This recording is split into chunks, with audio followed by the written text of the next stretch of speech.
What's up YouTube, DMX here today, here to talk about my top 3 favorite Kingdom Hearts games of all time. I was going to do a top 5, but I was like, yeah, let's just keep it short and sweet for you guys. I am also including the final mixes for some of these games that I have on my list, so let's get into it. Starting with number 3 is Kingdom Hearts Dream Drop Distance. Definitely a really good handheld game on the 3DS. If you have one, I definitely recommend you pick up this Kingdom Hearts game. The combat is just amazing. The story, brings everything together leading up to Kingdom Hearts 3, which is just fantastic. The worlds are pretty good. I would have to say so myself. I really do enjoy a lot of the worlds. They bring some variety to them.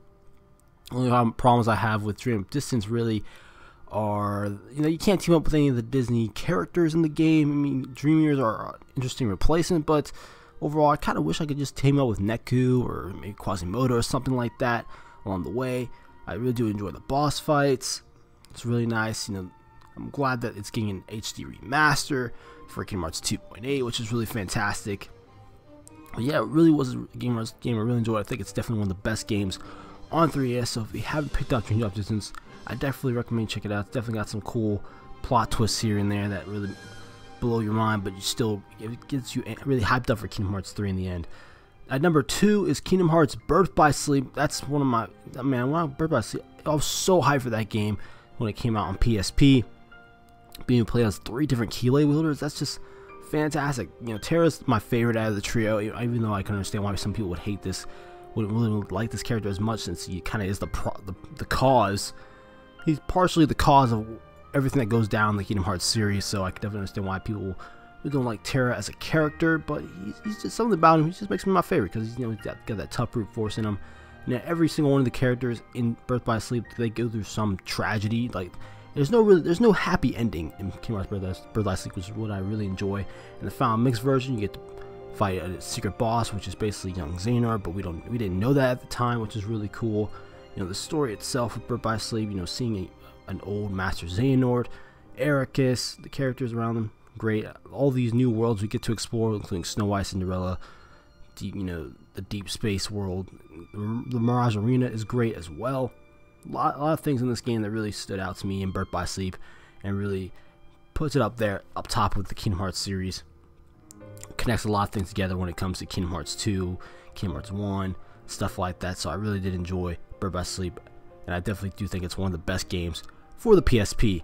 And number 1 is, of course, Kingdom Hearts 2, including the final mix version, because the Kingdom Hearts 2 final mix version had a lot of content. Definitely one of my favorite games on the PlayStation 2. When I first played Kingdom Hearts 2 for the first time, it was just fantastic. I was so excited. The amount of worlds you could explore, the inclusion of Pirates of the Caribbean, Mulan, The Lion King, it was just amazing. Sure, we don't have to talk about Atlantica. Oh my gosh, Atlantica, why were you singing, Sora? Why? I mean, I'm not gonna lie, you got a good singing voice, Sora. I'm not gonna hate you on that, but still singing. What are you doing? But anyways, I love the introduction of the Organization 13 and stuff like that. The combat was fast-paced, drive forms, summons, everything about it.